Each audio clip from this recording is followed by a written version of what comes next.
Welcome to year 2 of A Mick, a Mook, and a Mike. Hosted by 4-time Emmy-nominated producer Frank Pace.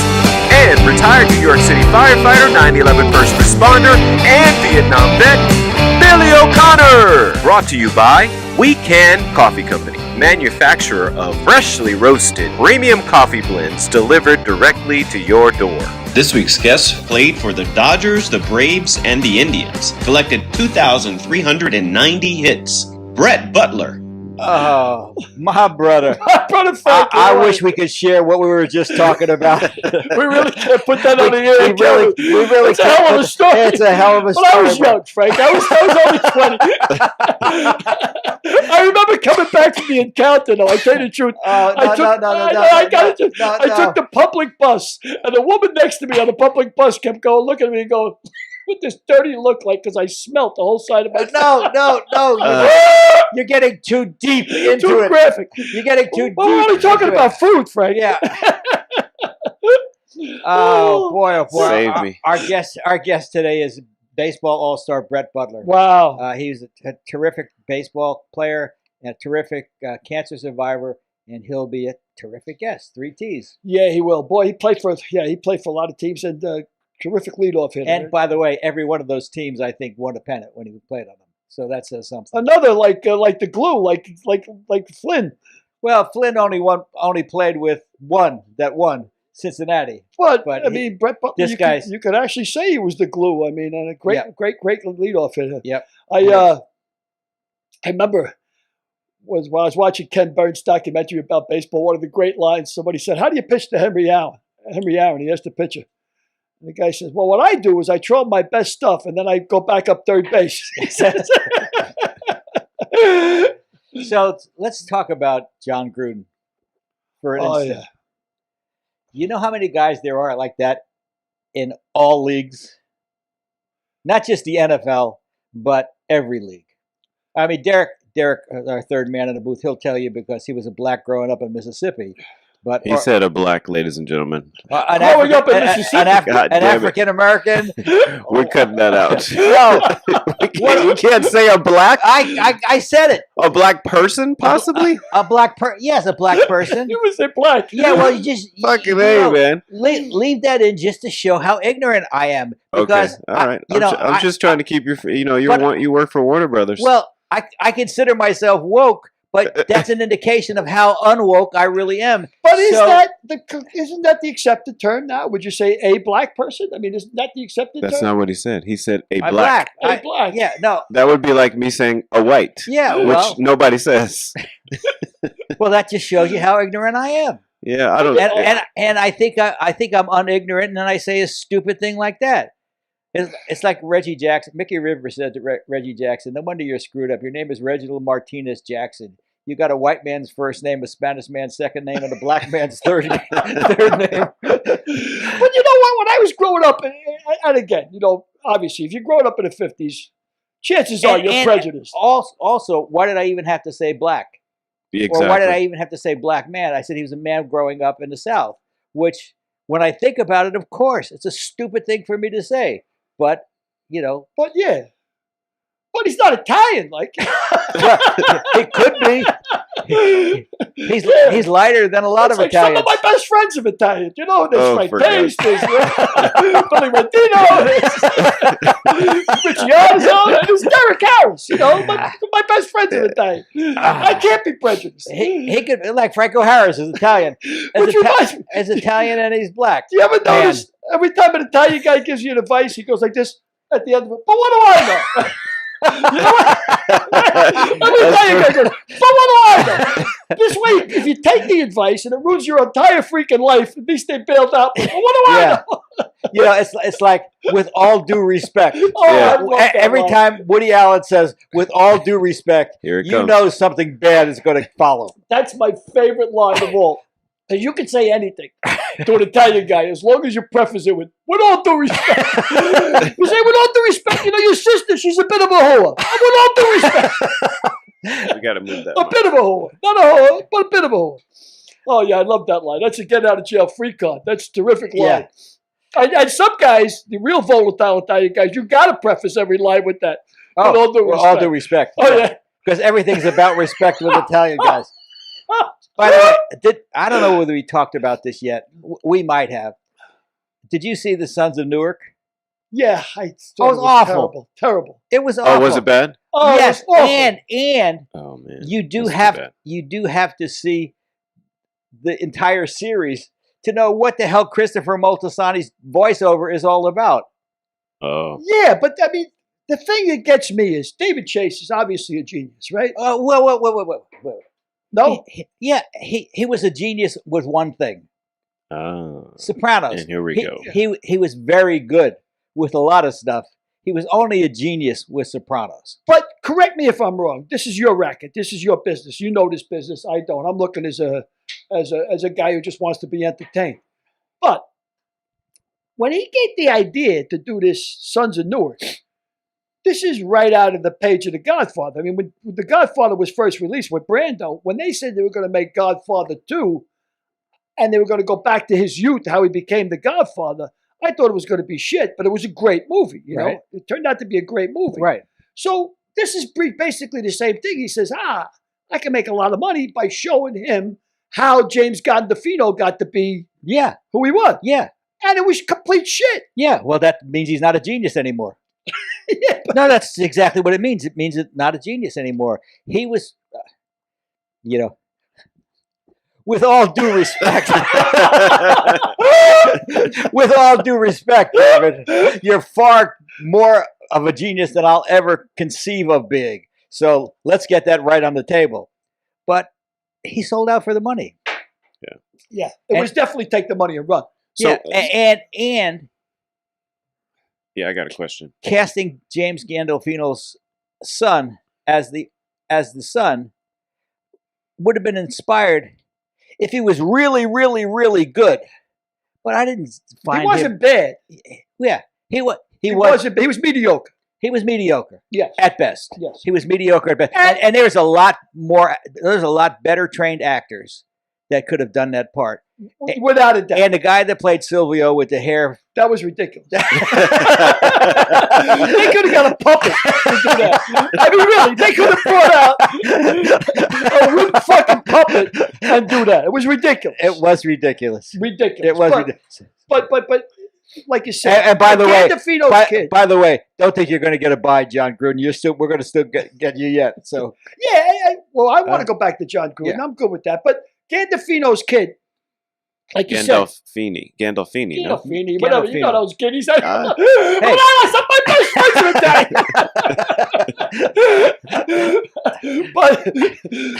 but his kid, I mean, the nuances, he had a couple of his father's mannerisms and stuff. He was mediocre. he had all of his father's genes. He should have some of his mannerisms. Yes, he was mediocre. But again, I think that was a take the money and run deal, without a doubt.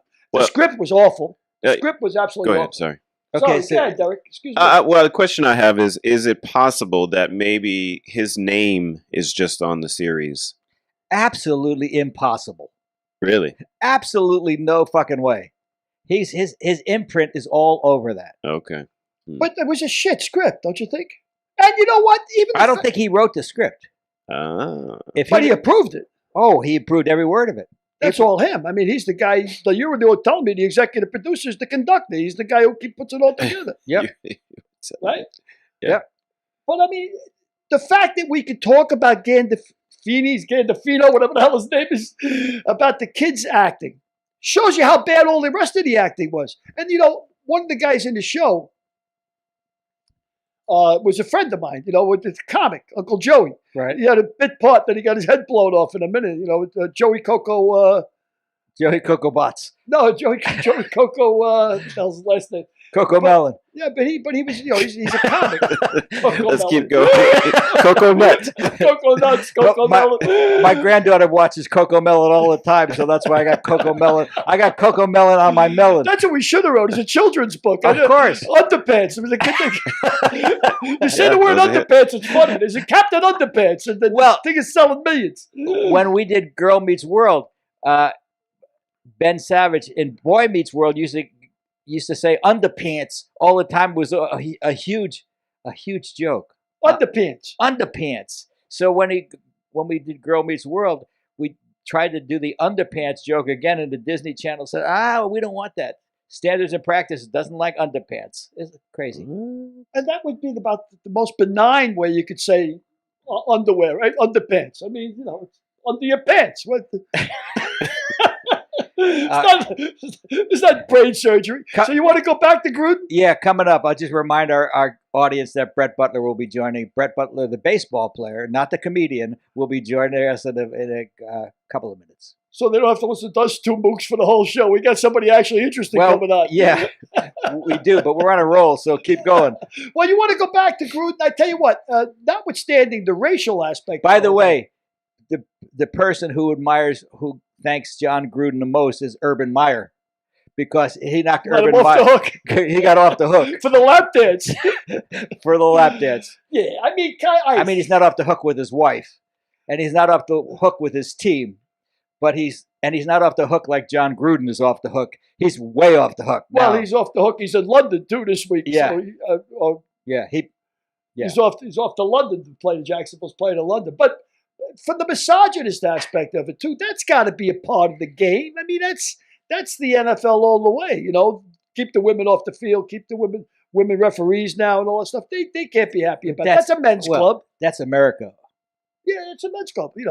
I mean, thank God for Leslie Visser. Leslie Visser, our guest maybe 2 months ago, broke that silver ceiling or glass ceiling, whatever you call it, glass ceiling. In sports broadcasting. I got to tell you, not to disparage the FDNY, but when I was on the FDNY, when women first came on the job, the men didn't like it. No kidding. I mean, it was like... no kidding. No, yeah, especially, and who was the most upset? The old timers. Of course. You mean the ones who say, a black? Well, he could have called you a guinea. He could have. Yeah, but, I mean, you know what Joe DiMaggio's nickname was? Dago. Yeah. That's what they called everybody in those days. I love the one line about DiMaggio. He was so private that he led the league in room service. And by the way, our next guest, Tony O, is going to tell us a little bit about Marilyn Monroe, right? JFK, which is... well, if you ask him, I'm not going to ask him. Oh, I'm going to ask him. Oh, fine. I want to know about Marilyn Monroe. Duck. In the words of Don Rickles, duck. Oh, I want to know about Marilyn Monroe. That interests me. So, what do you think about Gruden? Do you think it's I think he was dealing under the safety of anonymity, and he got caught. And as Bruce Allen got caught, the entire Redskins hierarchy got caught. But wait a second now. The Redskins hierarchy got caught. Yeah. Now, didn't they spend $1.5 million investigating the Redskins? Yeah. And who got caught? Nobody's name came up. Well, Bruce Allen's name came up now, and the owner is no longer the owner of the team. He transferred all assets to his wife.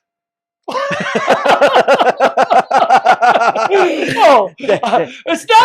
It's her.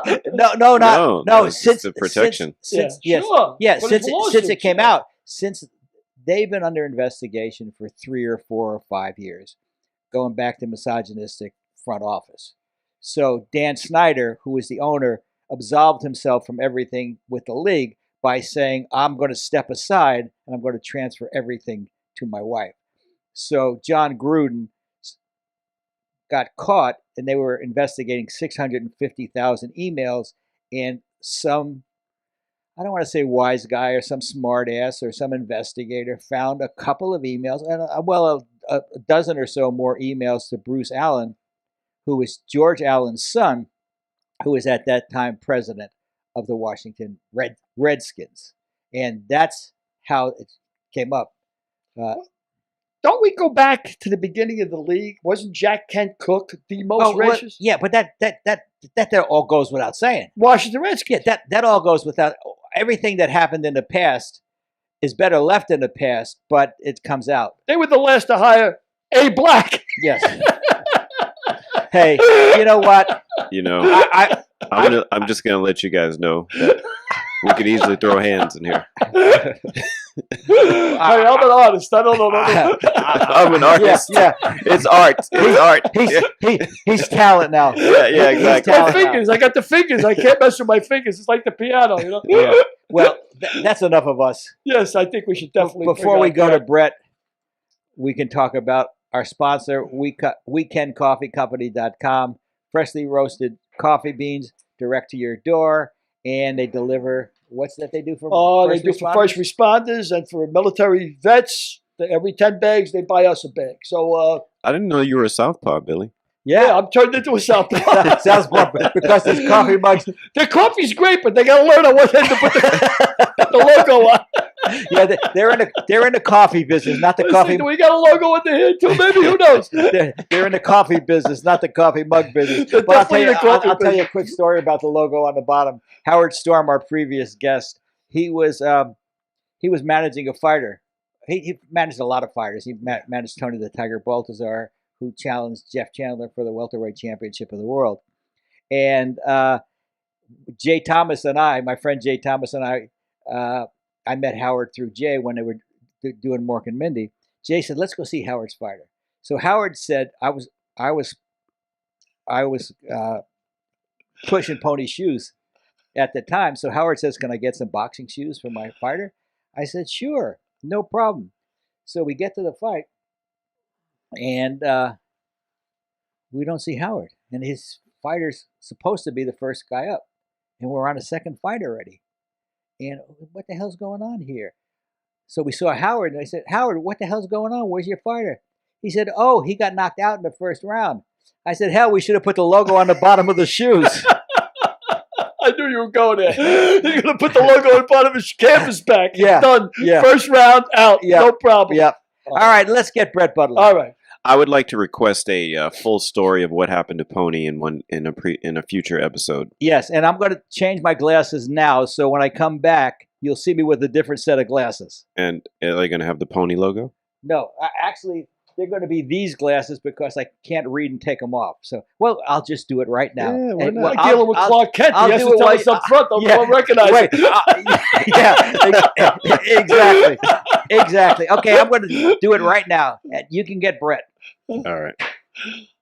You, Frank. Okay, so I've got my glasses on, my new glasses on. Let's bring on Brett Butler. Hey, Brett, how are you? Frank, I'm doing pretty good. Thanks for asking. That's my partner, Billy O'Connor, and my third partner, Derek.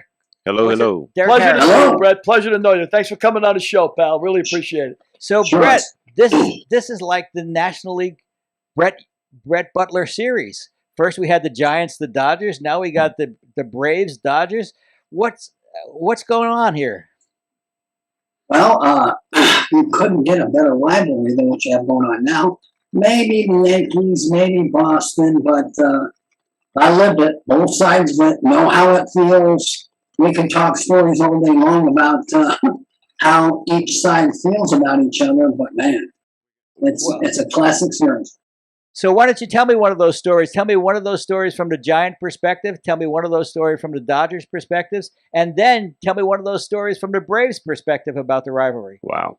Wow. Well, that we can be here for an hour and a half if you want to So talk be about it. that. So Now, let's be us it. off the hook for the next 20 minutes. Well, I guess first we could probably start with the Giant Dodger. I always thought, especially back when I was playing with the Giants, that the Dodgers had won so much, and you got 51, and you got the home run and all that with the Giants. So, initially I thought there was a little bit of jealousy there. So I thought that the rivalry was more critical from the Giants side than the Dodgers side. Okay, and so then when I went to San Francisco, I was born in LA. My uncle was bat boy for the Dodgers when he was a kid, so he had a picture of him in his Dodger uniform, and he had photographs with Koufax and Drysdale and all those guys. And so I was like, oh man, to be a Dodger would be nice, but my favorite player growing up was Willie Mays. So, we lived in San Francisco up in the Bay Area in a town called Fremont. So I would go and I would sit and watch Willie play, and I'm like, holy smokes. So when I got a chance to play with the Giants initially, if I'm going to back up even more, so I remember being with the Braves, and I remember one time thinking, golly, I'd love to be able to play for the Dodgers or San Francisco. It didn't matter, but if I could, that'd be great. And I remember Tommy calling me over. I got traded from Atlanta to Cleveland. Tommy Lasorda. Yeah, Tommy Lasorda. I got traded from, I was in Atlanta 81, 82, 83. And so 83, towards the end of the year, we were playing the Dodgers. And Tommy calls me over and goes, "Hey, Brett, come on over here." And I walked over there and he goes, "Hey, I want you to do me a favor." I'm like, "Tommy Lasorda wants me to do him a favor?" And He I wanted said, "Yeah." he wanted you to buy him lunch. Well, you know what? That probably was true. That happened more than one or two times. They say he used both sides of the toilet paper, right? He was a little frugal. Yeah, that was it. But he called me over and he goes, "Hey, would you do me a favor?" I'm like, "Yeah. What do you want?" He goes, "Hey, send me a postcard from Cleveland to tell me how bad it really is." Whoa. Oh, dude, that's just not right. Whoa. That's not right. That's cold. Yeah, that was cold. I'm like, "Oh, that is so new." And he laughed and waddled away like he did. Wow. But that was it. But when I went to San Francisco, Hey, and Brett, walked- can you hold that microphone? You still rub it a little bit. okay, All right, continue. that better? Yeah. Yes, it is. All right, again, if it happens again, let me know. So when I went to San Francisco and I signed with the Giants in '88, going to Scottsdale for spring training and walking in, and who am I between in my first spring training with the Giants? It's Willie McCovey and Willie Mays. Wow. And I'm like, "Oh man, this is unbelievable. I can't believe it." So when the season started, I heard all the stories about how much you hate the Dodgers and all that. I'm kind of torn, but now, I'm sold out. I'm a Giant. And that's it. It's over. I'm all in. So I remember getting there, and every time we played the Dodgers, man, I wanted to beat their tail. I just wanted to beat them, and we went back and forth, and we had, a great club. And then, of course, in '89, we went to the World Series against Oakland and lost in the, battle by the bay and the earthquake. But, the rivalry was really always tough. And so then, because of collusion and all the stuff that went along with that, I was awarded New Look Free Agency when I was with the Giants. Now, Al Rosen's our general manager, and Al was like a father figure to me. I just had great respect for Al and loved him like a father.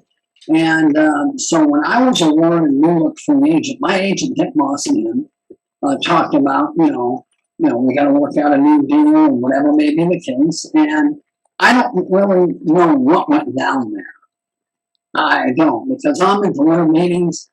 And I get a phone call from Derek Hall, who's our traveling secretary, and he says, "Hey, Al's on the phone, and he wants to talk to you." And I remember covering up my phone. I'm like, "Hey, I'll have this done in 5 minutes." And so I get on the phone, and Al goes, "You know what? Money changes people." And I'm like, "Well, what do you mean, Al?" He goes, "Well, you want this, and we couldn't." I'm like, whoa. How much are you talking about? And we exchange figures. I'm like, "No, Al, you don't got to give me that. Just give me this." Now, Ricky was there, Ricky Henderson, and Reigns was there. And, I was kind of below those guys, but I'm like, "All right, I don't care. Just give me this." And all of a sudden there was silence. And I'm like, "Al?" And he goes, "Well, I just want you to know that we cannot tender you a contract. Thank you for being on the team." And he hung up. And I was crushed. I'm like, wow, what happened? Well, I found out about an hour later that he was fearful that I was not going to sign back with the club. So 2 hours earlier, he signed Willie McGee. Oh, Wow. So I was crushed. yeah. There's a lot of people that don't know that story. But that's what happened. And again, later on, I remember, and we'll go through the season. So now I'm going to end up signing with the Dodgers. Well, Let me tell you a quick story parenthetically about Al Rosen. In 1986, when Rod Carew was let go by the Angels, he was colluded against, and he was the first victim of collusion. It came out. But Al Rosen called him, and he said, "Do you want to come to the Giants?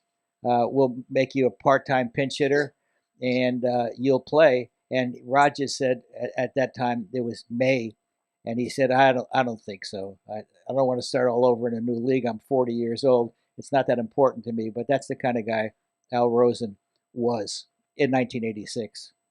Well, and again, he's always going to have great respect for me. Going forwards, I ended up signing with the Dodgers, and here's when we're talking about that rivalry, okay? Right. And again, now I'm torn. I'm a Giant. I'm sold out. Now I'm a Dodger.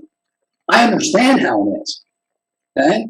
So I'm like, I wonder how the fans are going to respond to me when I come out on the field the first opening day. So I remember walking out and it's like, Butler, you suck! Man, and I get hammered. I'm like, oh my God, they don't even know what happened. They don't know what happened. So after batting practice, we went in and I went into Tommy's office.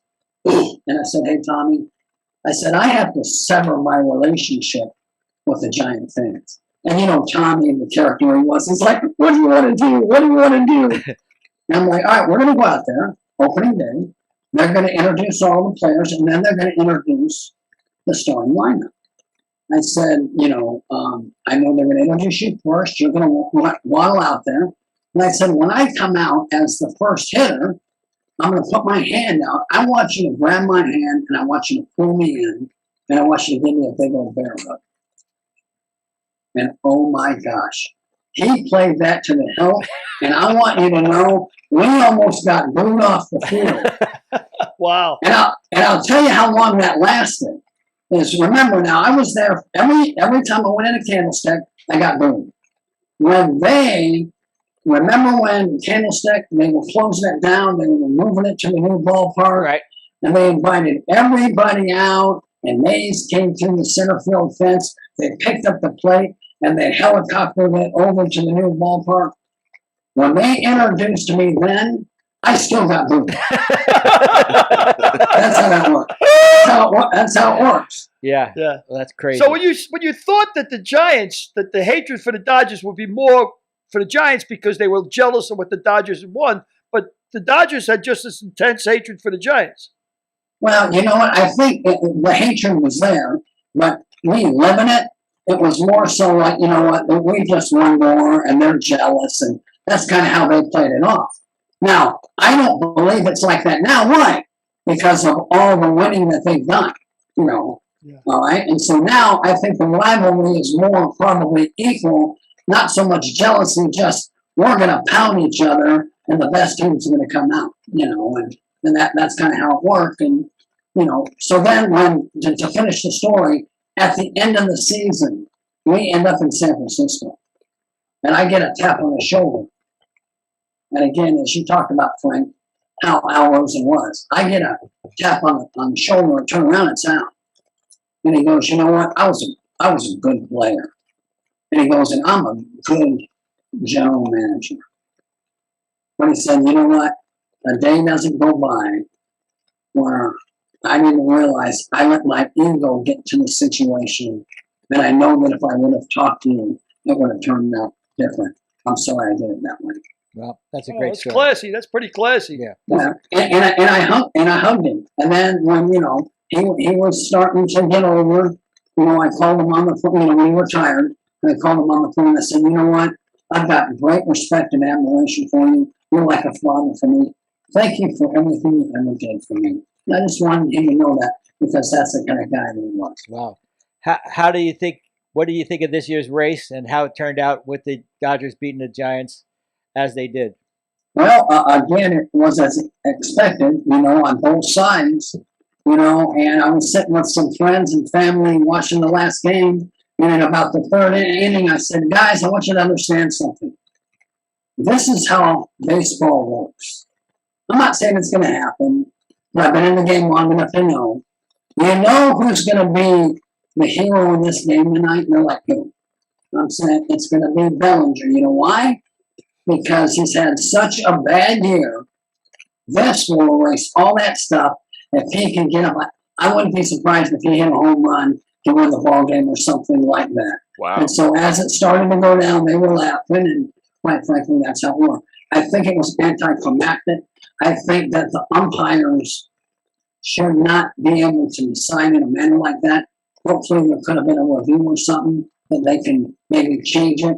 But again, right there, I know he reacted. He thought he had swung. Obviously, you can see the video that he didn't. But again, I think right there, even as an umpire, you might even have to hesitate for a moment because of the big moment that it is before you make that snap, that snap judgment. Yeah. I think that's what he just reacted instead of pausing for him. Yeah, I think he got caught away with the emotion of the moment, for sure. Exactly. For sure. You're not allowed to review balls and strikes, right? That's No, No, not balls No. and strike, but I think or maybe, check swings. I think maybe they'll put a check swing review in the rules this year. So and if that situation occurs again, you can check, you can call and check. Yeah, I think I would agree with that, Frank. That'd be a good thought. We'll have to ask our mutual friend Joe West his take on it for sure. wow. That was interesting. Joe West would have said, you know what? Whatever he says is right. We're a team and we all stick together. Oh, absolutely. Oh yeah, That's yeah. I exact- imagine. Yeah. He would have said that for sure, Yeah. So what about the Braves Dodger series? Well, again, Now I realize we're 4 games into it, but still. well, and again, you sit back and you look at what's going on. It's going to be a battle to the end. If I'm being honest, I got to think. The Dodgers are hungry, and when you have Scherzer, okay, and Trey Turner come over in a trade like that, you have got the ever-ready bunny in Scherzer. I managed him in Double-A. I know what kind of guy he is, and he is going to bring energy to that team until the very last out, along with Pujols. Okay, I mean those guys, and it's all about the chemistry and how everybody works together. And they couldn't be in a better place than that. And then you add, Mookie Betts and the rest of them. I mean, they are loaded to the hill. But then you've got the hunger of the Braves on the other side. They haven't won since '91. Snitker knows what he's doing. You've got the leader, with the big first baseman, and I'm telling you what, he's going to lead those guys. And again, you wish they were at full capacity with Acuna being in the lineup, but he's not. But you know what? They're biting at the bit to win in advance. And so I think it's going to be a great series. Great. Let's go back. Let's go back to your first hit. Who was it against, and when was it? August 20th, 1981. Wow. Dan Bortano. It was a double down the right field line late in the game.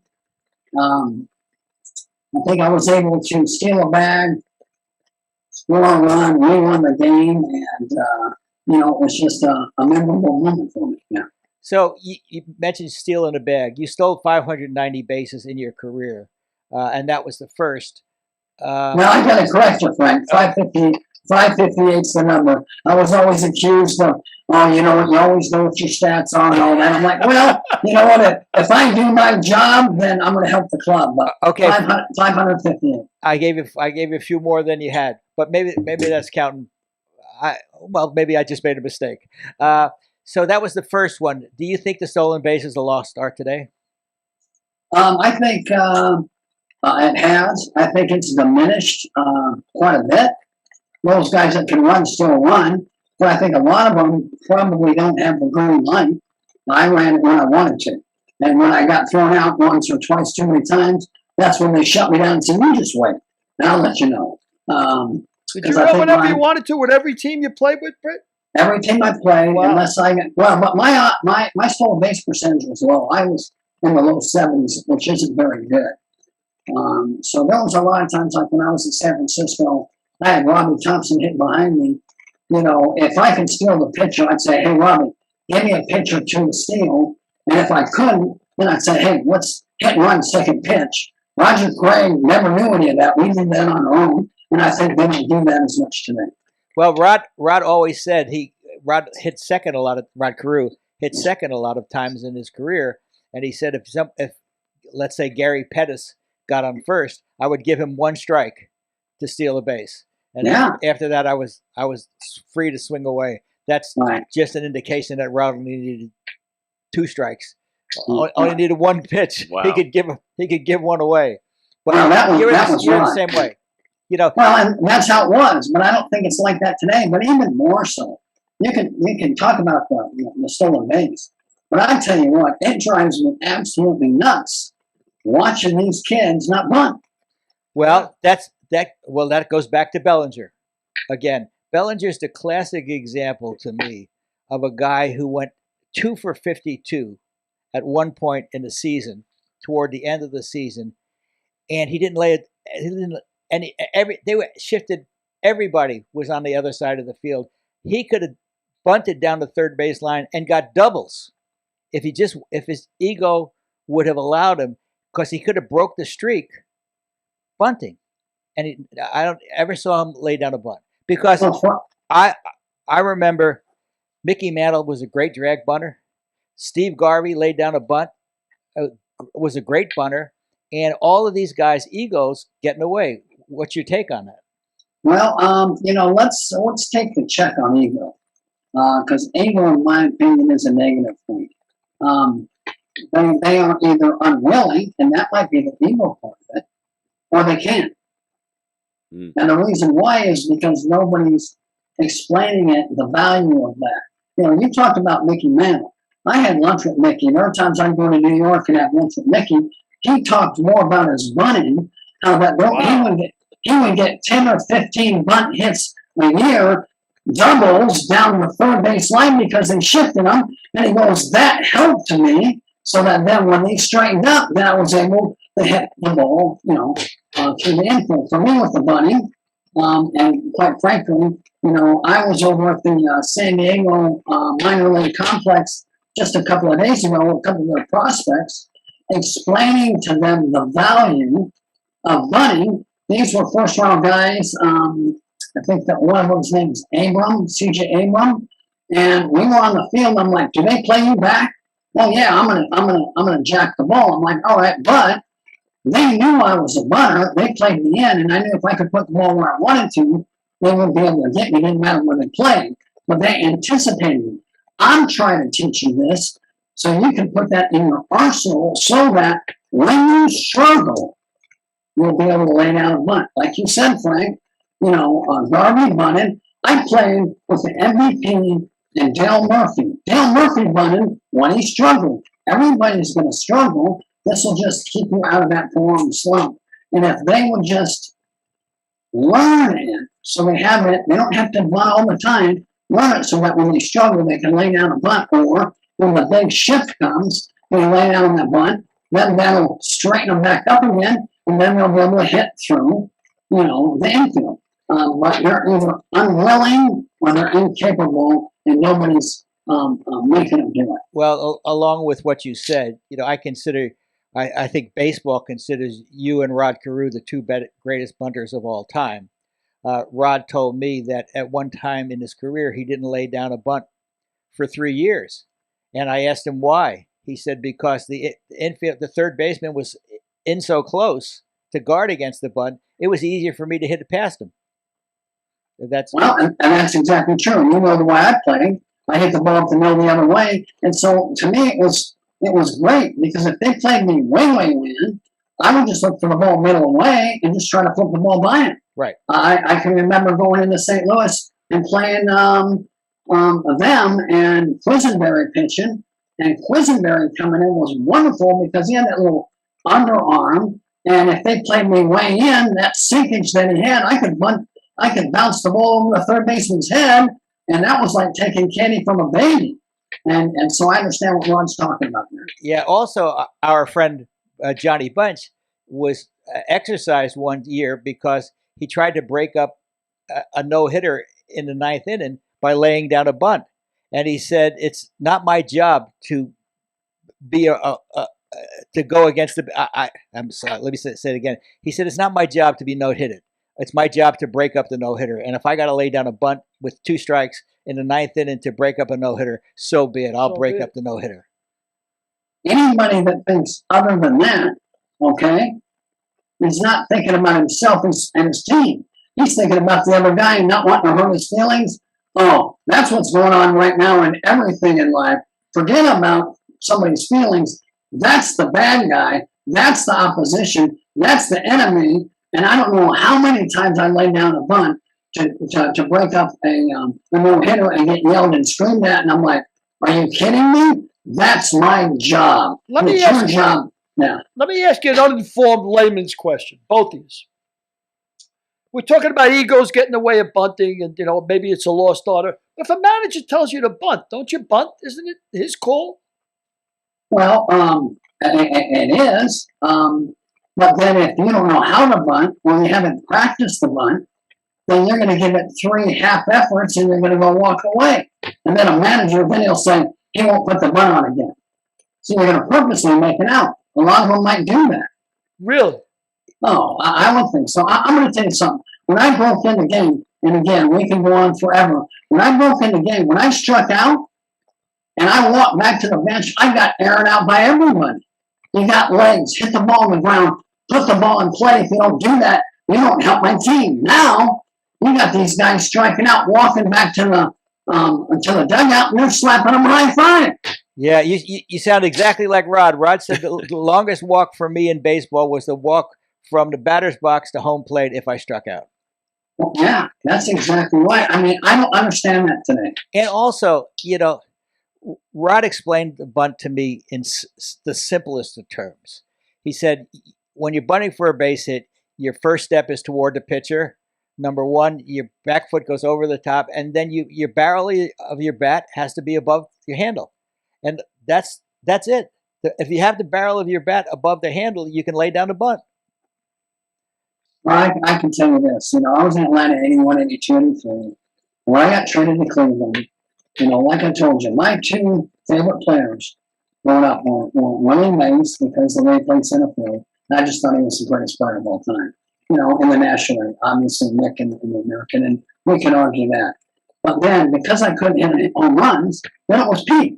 Pete Rose was mine. So when I first got into the National League, when I first got there, our first trip into Philadelphia, I went in and watched them hit BP. And I remember Larry Bow looking at me and going, "Oh man, what are you doing?" I said, "I'm watching my idol." And he's like, "Oh, me?" And I'm like, "No, Larry, not you." It was Pete, and so Pete would come over, and I would just pick his brain about, leading off, and what did you do, and he gave me some great tips, like you want to work the count 5 to 7 pitches the first at bat.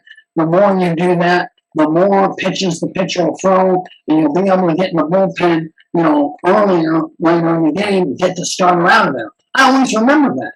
When I went to Cleveland, I remember running across the field in Anaheim trying to run down Rod because I wanted his mindset about how he wanted the ball. And the best advice Rod ever gave me, and after the first time I ever talked to him, stuck with me all those years, he said this to me. All the things you said, Frank, but what stuck with me was see the ball on the ground before you leave the box. If you see the ball on the ground, you won't pull out and you'll lay down a good bunt. And that stuck with me my whole career. Wow, that's a piece of advice. It is. Let me ask you, you could hit the ball for power when you were in college or when you're in the minors, but did you give up on that deliberately to become the leadoff player, the leadoff hitter that you were? I mean, you worked deliberately on getting on base, bunting and walks and single hitter. Did you give up on power and just say, I'm going to sacrifice that and become the leadoff hitter you became? Well, yeah, I mean, if I can walk you through it a little bit. When I was a freshman in college, I worked on Arizona State. And I was so successful there. I played on the junior varsity. But I was so successful there that when I got to the big leagues, they said, well, where did you play? I said, Arizona State. And then I went to Southeastern Oklahoma because I didn't have a scholarship. Jim Brock said, he's lying. He never played at my school. That's how much I impressed him. But in his defense, in 1975, 76, that first year, if I'm not mistaken, out of the 25 guys on the roster that played at Arizona State, I think 22 or 23 of them played in the big leagues. And they lost to Arizona that year. And, I mean, it was amazing. So I don't hold that against him. He just had some great players. So I transferred to a small school in Oklahoma, Southeastern, and I hit 31 home runs in 3 years at Southeastern. I mean, it was 35-32 thumper. I was down on the end, and I just tried to drive the ball, run it a little bit. But when I got the rookie ball with the Atlanta Braves, I had a manager who said to me, Pedro Gonzalez was his name. He says, man, you run like the wind. If you can make the the shortstop take 2 steps to his right, you'll be safe. And he goes, let me ask you a question. I'm like, all right. He goes, if you get 216 with 10 or 15 home runs and you drive in 50 or 60 runs, that's a dime a dozen. But if you can score 100 runs and have a 400 odd base percentage, and you can steal 25 to 50 bases, and you can hit 300, you will be in the big leagues for a long, long time. I took that to heart. I completely changed my swing, and from the day I got to the big leagues to the day I retired, there was only one time I ever tried to hit a home run, and that was my last at-bat in Colorado. I got on the plate, tried to hit a home run, hit a line drive to Larry Walker, and I can tell you, I honestly, in the 17 years I played in the major leagues, I never once tried to hit the ball in the air. I tried to hit line drives and ground balls my whole career. That's the way I tried to go about it. And you probably tried to use the alley between left field and center field for all your hits, right? Well, I did that until I saw them starting to play me that way. Then I would purposely get on the plate so they throw the ball inside, and then I would cheat knowing they were going to throw it inside and try to hit the triple down the line, the first base line. That's why at times I had to land in triples because I was able to go all the way. Did you ever try a straight steal of home plate? I tried that. I tried that once. I was on third base. I was in Atlanta. Bobby Cox was the manager. Dale Murphy was up. He was struggling. And so I thought, all right, I'm going to try to pump the club up. I tried to steal. I got thrown out. And he said to me, Bobby Cox said, you ever do that again, I'll send you back to the minor leagues. Wow. Whoa. The only other time I tried it, I think I was with the Giants. Charlie Lee Grant was playing. Might have been with Cleveland because Charlie was with Kansas City. And he had that slow move. And there was a guy on first and I was on third. And he had that slow move. Okay. And so I thought, all right, if he gives me that slow move again, like he's going to hold the guy at first base, I'm stealing home. So I didn't steal it once against Charlie Lee Grant. Twice. That's the only time I ever did it. Wow. I know that you've answered this question 100 times, but the answers are not what you think you are going to get me. So I'll ask you, who is the toughest pitcher you ever faced? Well, by far, the one that stands out the most is John Candelaria. Yeah, see, Whoa. that's why I asked this question, because it's unusual not to get an answer like John Candelaria, because not someone you would think about. Yeah, that's an odd answer. But why don't you expand on it now? Oh, okay. I can tell you I probably was 0 for 12. Let me go back and look at the numbers. But I was probably 0 for 12 with about 8 punch-outs. And the story behind that is that, I mean, think about it. You know, I had an open stance. John was 6'6", 245, and he dropped down to the side. He was one of the only guys I was kind of a little fearful of, if I'm being honest. And the first time I faced him, I remember he was a little bit wild, and he threw the ball inside, and I got out of the way and hit me in the helmet. Scared me to death. And I looked at him, and he spit at me. like get the hell out of the way. I'm like, oh my gosh. Now, I also back then, I looked at all the stats, I watched everything, I made sure I was ready for the game, and I knew that John didn't have a very good move. So, my second pitch, he guys holds me on second pitch, I steal second base, and I spit at him. 2 pitches later, I steal third base, and I spit at him again. That's great. My next at bat, I get up, and now I'm not so open. Or cocky. Well, I'm still, but I'm not as open, okay? Yeah. Tell me, Brett, did you ever have a pitcher that you thought you owned, that you just knew in your head you owned them? Like there was no way. Oh, yeah, there's a couple of those I could talk about. But so in this one, what ended up happening was My next time I got up, I closed off my stance, and the first pitch I moved out of the way. Oh my gosh, there was a curveball away. Wasn't even close. I thought he was going to hit me. Second pitch, he hits me right in the ribs. I go to first base, and he spits at me again. Oh, man. Years later, John comes and plays with us in Los Angeles. And the first day of spring training, I walk up to him and I'm like, hey, here's a cup of coffee, brother. I appreciate, you being on my team. He goes, what the heck do you want from me? I said, John, you're my teammate now. And he goes, next time, bring me cream and sugar. And that's how it started. That's great. I'm so sorry. I interrupted your punchline there with the story. I interrupted to ask you what pitches did you felt like you owned. And when that's in your head, when you're on deck circle or something, you just know you're going to get a hit. Is that it? I mean, do you feel? Well, there are those that you feel very comfortable, with. And I think I go back to Quisenberry. I own Quisenberry. I owned it. And I remember one time, and he knew I owned it. And the only reason I knew that is the third game of the series, we're done. We got to catch the elevator, up to the bus. And I remember the elevator opens. I get in, and Quisenberry's in the back of the elevator. And he looks up and he goes, I dream about you. Oh, wow. And I'm like, what? He goes, listen, I'm tired. I'm just telling you this from now on. I'm going to throw the first pitch right down the middle. Hit the ball to left field and get on base. I can't get you out. Either you run it down the third baseline, you're bouncing over the third baseman's head, or I throw you 10 or 15 pitches. I don't want to do that anymore. I'm just going to throw you the first pitch, hit it to left field, and get on base. That's what Quisenberry said to me. Wow. What a compliment. Was that because you saw the ball so well? Because he had a very, very odd delivery. I think that delivery, an underhand delivery, was probably the key to most of his success. But did you pick it up right out of his hand directly?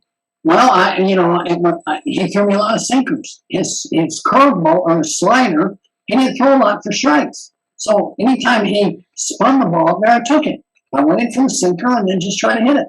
So that's why I was successful. And picking it up, well, if you were just to kind of visualize a little bit, when you look at a pitcher on the mound, okay, and the conventional was, you probably look at their face and then you shift to where the ball is, okay, so you go from there and you just go then horizontal so that you're able to pick it up where the box is. When somebody with Quisenberry, I looked at his belly button. Right. And then I would shift down and try to get then the horizontal look about where he was going to release the ball. And that's why it was easy for me to pick it up there. Wow. That's great. That's amazing, right? Could you read the spin, or did you look for a hand position? And because a lot of people say they can read spin. Rod said he could read the spin, almost always almost as soon as it left the pitcher's hand. But other people have to focus on position, whether it's a curveball, fastball, slider, etc. Which kind of hitter were you? No. I was able to pick up spin out of the pitcher's hand. But I'm going to let you in on a little secret. A lot of people didn't know that. I didn't like hitting a breaking ball. I didn't like hitting a hook. I didn't like hitting a changeup. I looked fastball every pitch, either middle in or middle away. If they threw me a hard slider or a hard cutter, that was like a fastball. But if they threw me 3 hooks, I took the first 2, I choked up and tried to hit the third one up the middle. I never tried to hit a breaking ball, ever. Wow. A whole career, and a great career, and you never tried to hit a breaking ball. That's amazing. No, not unless I had to. But you got to know what kind of hitter you are. You know what? There are, okay, and I'll just give you a little education here, which you probably already know, but there are fastball hitters. There are breaking ball hitters. There are location guess hitters, okay? There are location hitters. There are guess hitters. And then there are guys that can't hit. So there's only 4 kinds. So you got fastball, breaking ball, location, and guess. And I'll give you a couple ideas. Chipper Jones, okay, was a location. Left-handed, he liked to hit the ball down and in. Right-handed, he liked to hit the ball up and away, and he could hit all of the pitches anytime that was thrown. Okay? You look at somebody who was like a breaking ball hitter, Vinny Castillo, Colorado. Why would you try to trick him and throw him a slider? Because you could throw a fastball by him, but they always threw him sliders and changeups, and he was, one of those sliders and, a breaking ball. And then you had the guys, most any big leaguer can hit a fastball.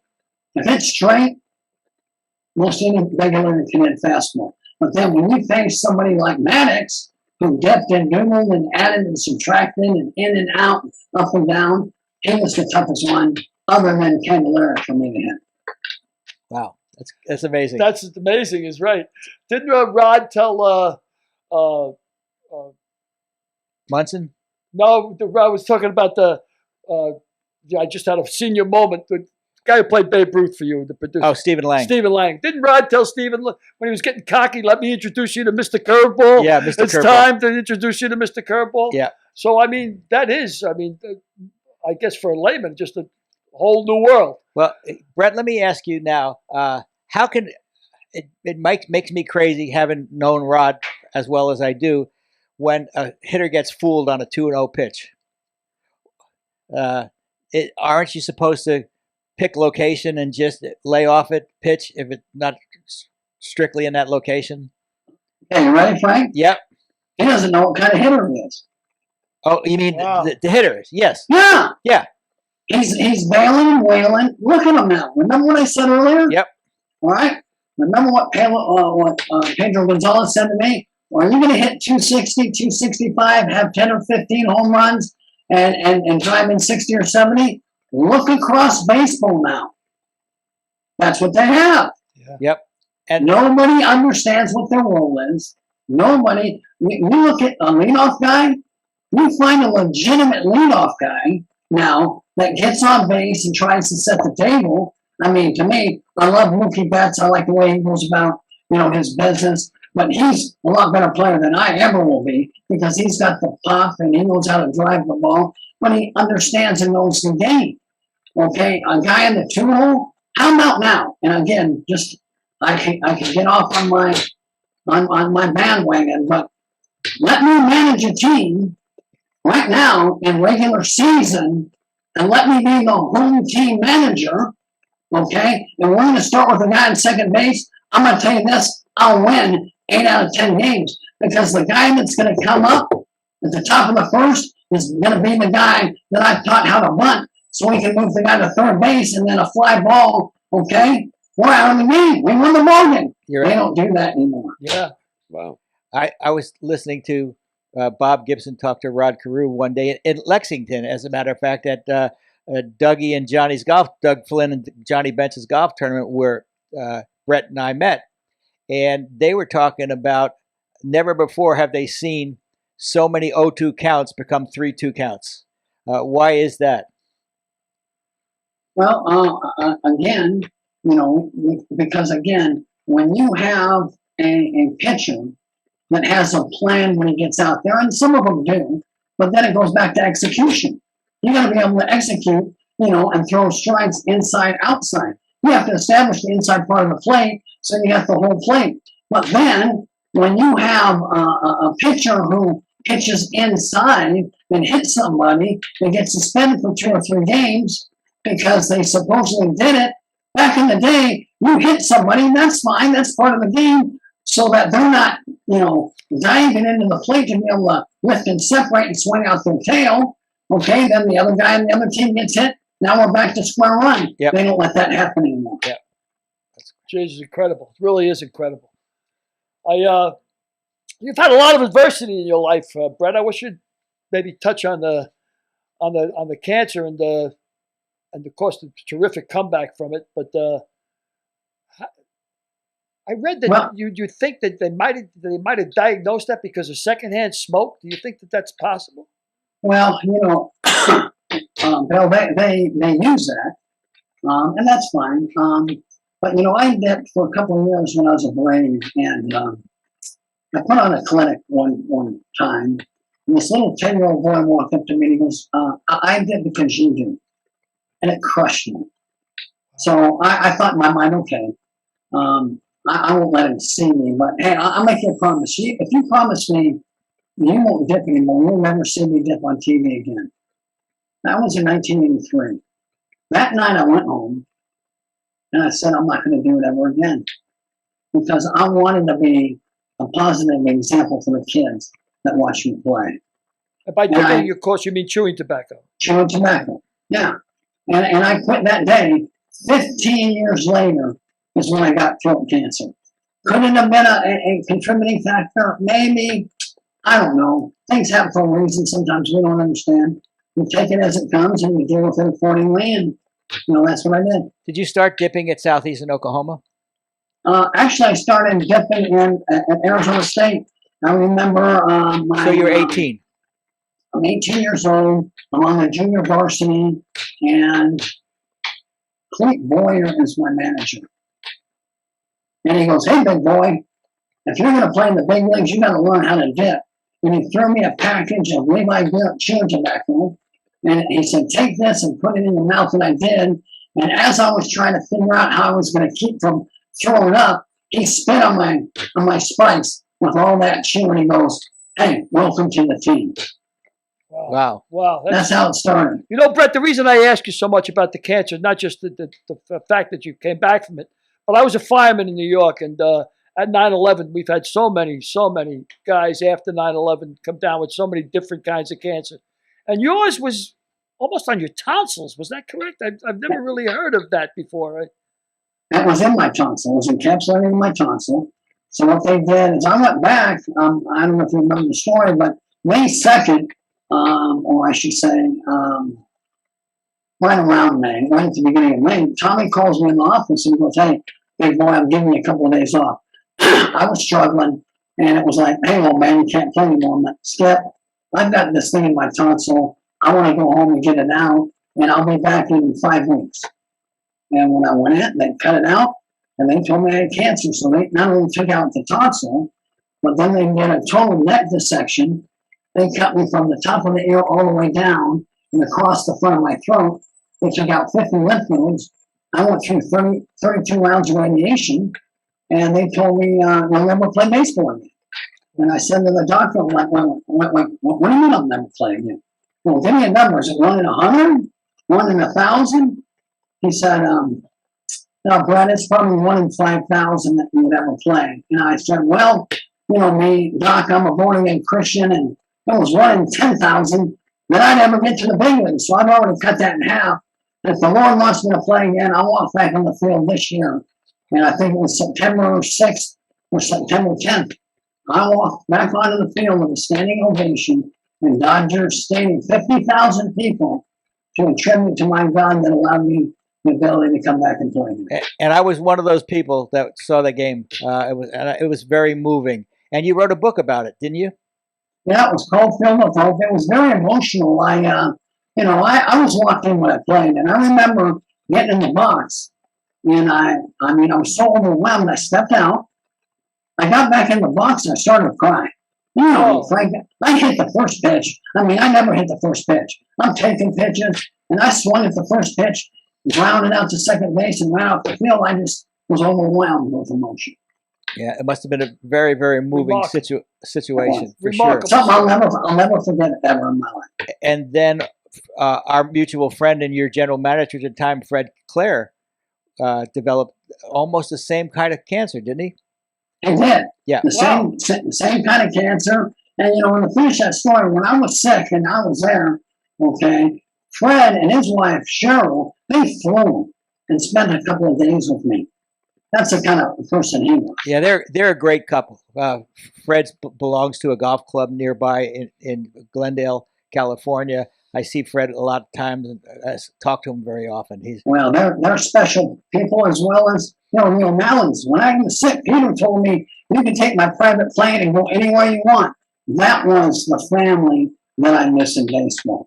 I had it in San Francisco with Al Rosen and Bob Larry and all. They were wonderful guys, and I loved them. and I had the same feeling in Los Angeles. So that's why when I watch the Dodgers and Giants play, it's mixed emotion. And, like I said, I've got two guys that I manage with Scherzer and Pollock, on the Dodger side of it. And then I had, I had the stroke on the field because of the scar tissue that happened back in '07 when I was managing in Double-A, and Longoria was at third base on their Double-A club. And he's like, "Hey, are you okay?" So, I pull for him too because he's a special guy also.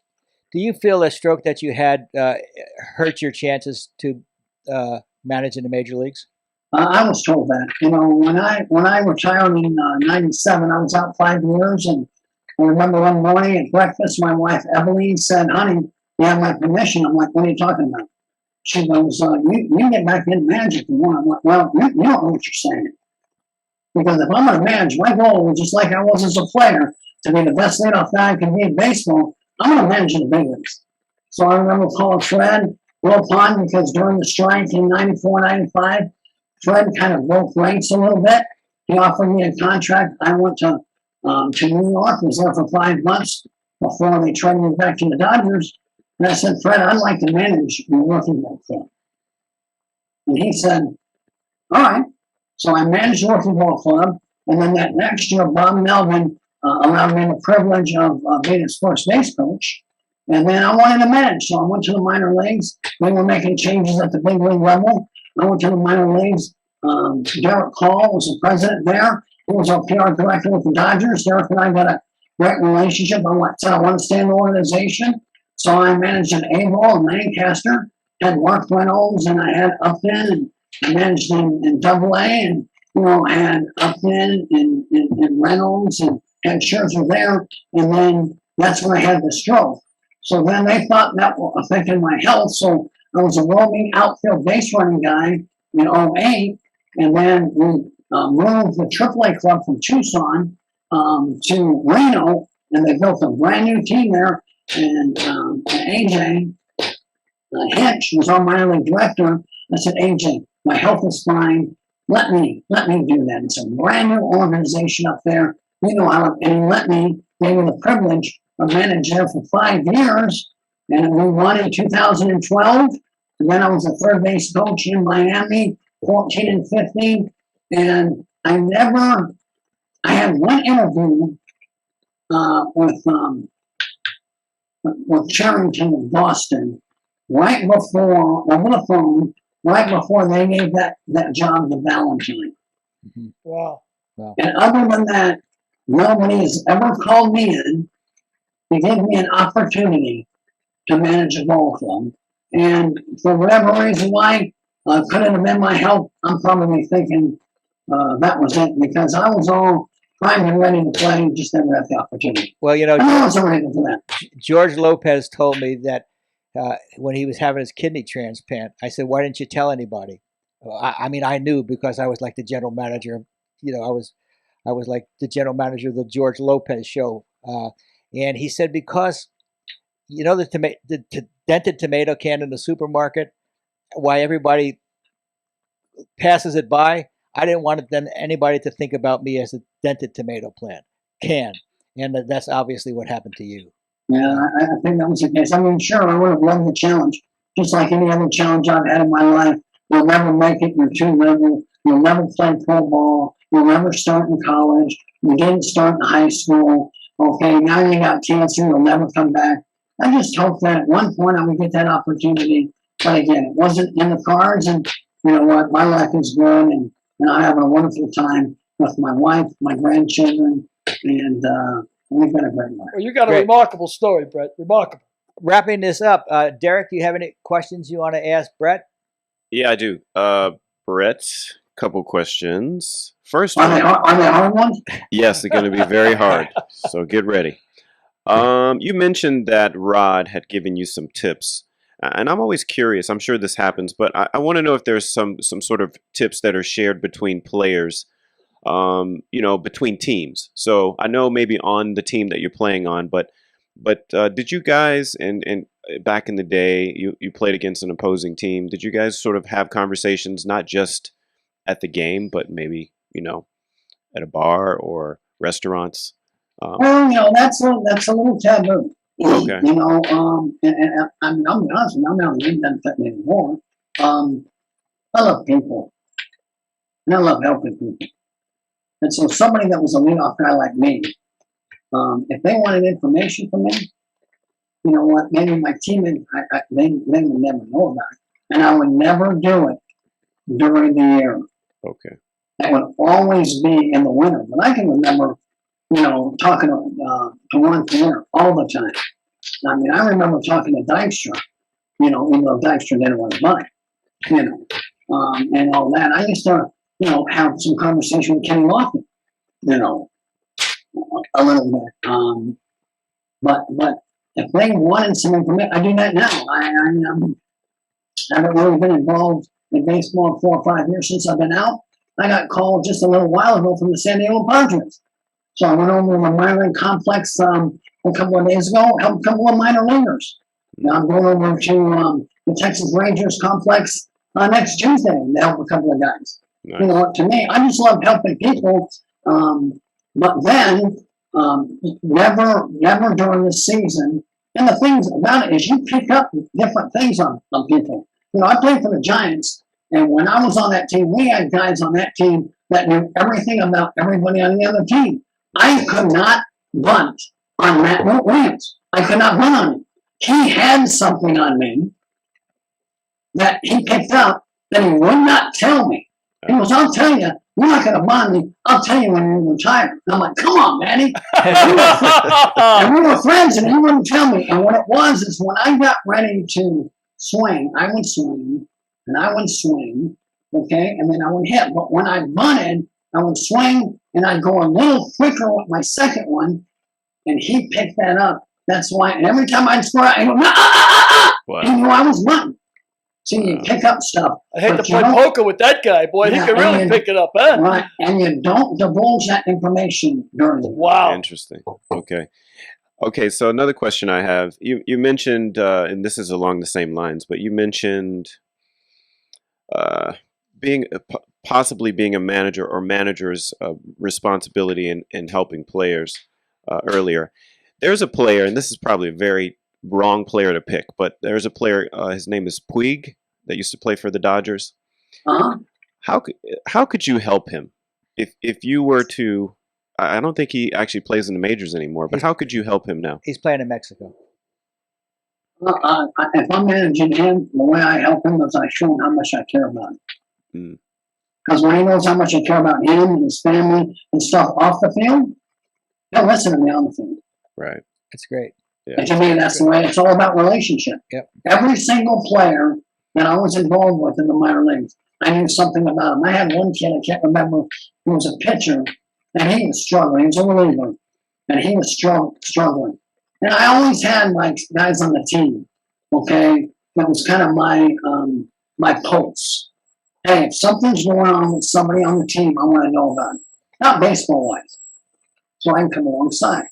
And so this guy was struggling, and I found out that his wife's best friend had just died. Yeah.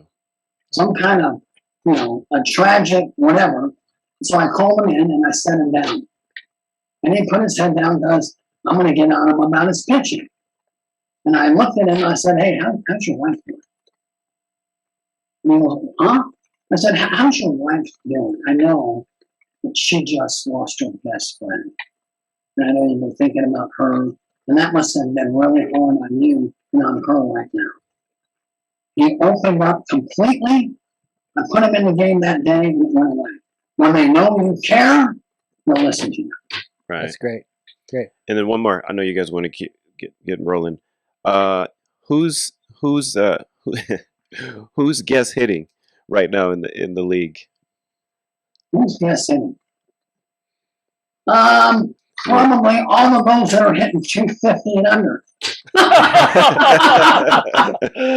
No, you got guys out there that they've got a plan. You can see what they have going up there. They've got an understanding of what's going on. Even Bellinger made the comment the other day. You know what? I was right on them. I just missed it. I just missed that. But if you look at them, all of the players have or should try to make an adjustment with 2 strikes, and very few of them do that. Well, shouldn't they also just look fastball and adjust to the off speed? Well, again, it depends on what kind of hitter they are. Fastball hitter, breaking ball, location, or just whatever that is, you stick with your plan. You don't vary that. That's when you get confused, and that's when you're uncertain, and you can't put a good swing on the ball. Billy?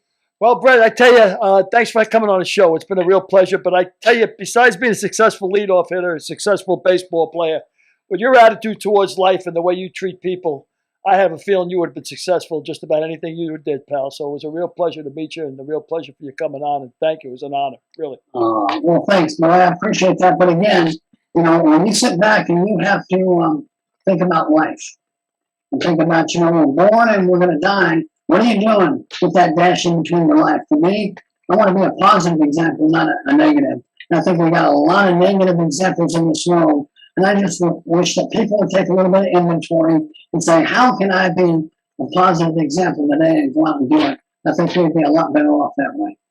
That's great. Hey, Brett, before we go, I just want to ask, your first name is Brett Butler. Did that cause you any problems when you worked in Atlanta? Well, I can tell you this. I didn't get to pick my walk-up song. We never had that back there. But every time I walked up to the plate in Fulton County Stadium, they played that theme song from Gone with the Wind. And I heard it every single time. Oh, my gosh. And every time I saw Ted Turner, he'd say, "Hey, Brett, where's Scarlett?" He must have been a character to play for. He was. Great. Thank you so much for being a part of the show, Brett. Fellas, thanks a lot. Anytime. We had a blast, and be well and say hello to Eveline for me and your 2 daughters. All right. Well, we got 3 girls and a son. Oh, wow. Well, thanks a lot. I appreciate that, you guys. Anytime. I enjoyed it. And take care of yourself. God bless. Thanks so much. Thanks a lot, Brett. Appreciate it, brother. Bye. Great guest. Was a good guest, wasn't he? Oh man, he told me things about baseball. I had no idea. I mean, I just, you watch it. You watch a different game than I do. He's watching a different game entirely. Than I do. Yeah, exactly. He's watching a totally different game. It's like when you walk into a set. I'm sure. I would see a set and I don't see near what you're looking at. I would see a whole different show. Yes, it's all perspective. I walk into a room. I'm looking at exits and smoke detectors, and you're not even thinking about that. You're looking at something totally different, Correct. Because it's our background. But he gave a clinic on baseball today. I mean, any young person that wanted to play baseball should watch the show and take his advice. I think he gave a clinic on life. Yeah, he did. And again, it's so much bigger than baseball. Yeah. Like you said about the dash, between the years. So before we go, if these lips could talk, Lamar's Campbell, Combustible. And they all got great reviews. Check out our website. Read the reviews on the back of the books. Yeah, I mean they're good reviews from really, really people that would know. Yeah. Yeah. It wasn't like 2 mooks wrote a book. Well, yeah, if you want to know about baseball, you don't come to Billy O'Connor. You go to Brett Butler. Yeah. If you want to know about writing, you don't go to Frank and Billy, but you get a pretty good idea for the people. I disagree. Get some writing advice from you fellas, for sure. From the reviews that we got, from the people that we got them from. We got a Pulitzer Prize winner. We got an Emmy Award winner. We got 2 Emmy Award winners. We got Johnny Clamps. We got a Super Bowl winner. So we all. And before we go again, thank you to weekendcoffee.com. Fresh roasted coffee straight to your door. And they donate a bag for every 10 sold to first responders. First responder and veterans. And look forward to our veterans show as well, which is coming up. Yep. And next week we'll have Tony O on. So yeah, Tony O. That's going to be a great show. And he's our only second guest, 2-time guest. Because he is a second guest because he's a worthwhile second guest because he can only talk about so much stuff about Sinatra and Rickles and Tony O's career. So with that, signing off. Take it easy. Thanks very much for looking in, folks. We really appreciate it. Thank you. Next week's guest, Frank Sinatra confidant, Tony Opedisano. A look back at his 30-year friendship with the chairman of the board.